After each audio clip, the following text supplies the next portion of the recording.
1,24,000 انبیاء اکرام میں سے سب سے پہلے نبی، سب سے پہلے انسان حضرت آدم علیہ السلام ہیں، جن کو اللہ نے بنا ماں باپ کے پیدا کیا تھا۔ جب اللہ نے حضرت آدم علیہ السلام کو پیدا کرنا چاہا تو اللہ نے حضرت جبرائیل علیہ السلام کو حکم دیا کہ زمین سے ایک مٹھی مٹی اٹھا کے لاؤ۔ تو حضرت جبرائیل علیہ السلام نے زمین سے مٹی لینی چاہی تو زمین نے پوچھا کہ کیا آپ مٹی کیوں لینا چاہتے ہیں؟ تو آپ نے بتایا کہ اللہ اس مٹی سے انسان کو بنائے گا جو زمین پر اللہ کا خلیفہ ہوگا۔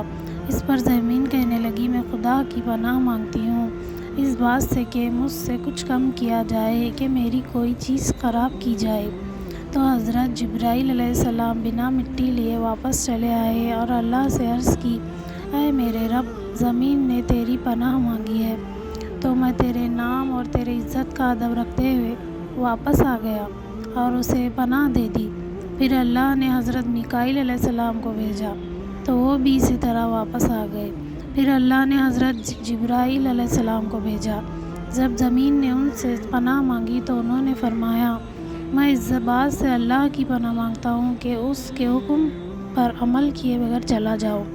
پھر انہوں نے زمین سے مٹی لی اور اللہ کی بارگاہ میں حاضر ہو گئے تو اللہ نے حضرت اسرائیل علیہ السلام کو روح قبض کرنے کا کام دیا اور اللہ نے فرمایا تم نے ہی اس مٹی کو زمین سے الگ کیا ہے، تم ہی ان کو مٹی میں ملاؤ گے، اور اس طرح ان کا نام ملک الموت پڑا۔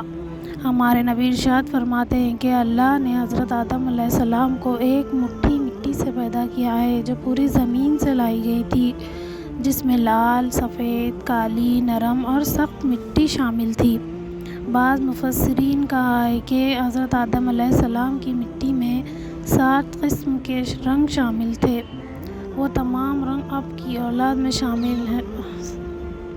جب زمین سے مٹی آئی تو مٹی کا غارہ بنایا گیا، پھر کئی سال بارش برسائی گئی، پھر اسے ہواؤں کے ذریعے خشک کر دیا گیا اور بجنے والی مٹی کی طرح ہو گئی جیسے ٹھیکری۔ پھر فرشتوں کو حکم ہوا کہ اس کو میدان عرفات کے پاس وادی نعمان میں رکھ دو۔ اس کے بعد اللہ نے اپنے دست قدرت سے حضرت آدم علیہ السلام کا پتلا بنایا۔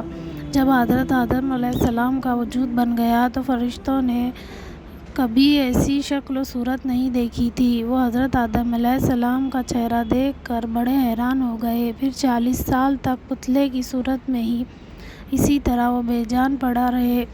پھر اللہ نے روح کو حکم دیا کہ حضرت آدم علیہ السلام کے جسم میں داخل ہو جاؤ تو روح نے عرض کیا یا اللہ یہ جگہ نہایت ہی اندھیری، اور 3 بار اللہ نے حکم دیا اور تینوں بار روح یہی کہی اور نہ چاہتے ہوئے داخل ہوتی ہوں تو نکلنے میں بھی تکلیف ہوگی۔ تو اسی وجہ سے جب انسان کے جسم سے روح نکلتی ہے تو بہت ہی زیادہ تکلیف ہوتی ہے۔ سب سے پہلے روح حضرت آدم علیہ السلام کے سر میں داخل ہوئی تو حضرت آدم علیہ السلام کو چھینک آئی تو اللہ نے آپ کے دل میں الحمدللہ کہنے کا الہام فرمایا تو الحمدللہ کہا۔ اس پر خود اللہ نے یا رحمت اللہ کہا۔ جب روح کمر تک پہنچی آپ نے اٹھنا چاہا، جب نیچے لے آئی کیونکہ نیچے کے حصے میں ابھی تک روح نہیں پہنچی تھی۔ جب تمام جسم میں روح پہنچی تو اللہ نے حضرت آدم علیہ السلام سے کہا اے آدم میں کون ہوں؟ تو حضرت آدم علیہ السلام نے کہا آپ اللہ ہیں، آپ کے سوا کوئی عبادت کے لائق نہیں۔ تو اللہ نے فرمایا تم نے صحیح کہا۔ پھر حضرت آدم علیہ السلام کو فرشتوں کی بیٹھی ہوئی جماعت کے پاس بھیجا اور فرمایا کہ جا کے کہو السلام علیکم۔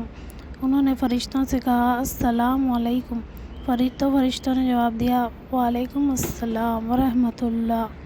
پھر اللہ نے کہا اے آدم یہ تمہارا اور تمہاری اولاد کا آپس میں سلام ہے۔ تو اس طرح سے حضرت آدم علیہ السلام جو پہلے نبی تھے اور پہلے انسان تھے ان کی تخلیق ہوئی۔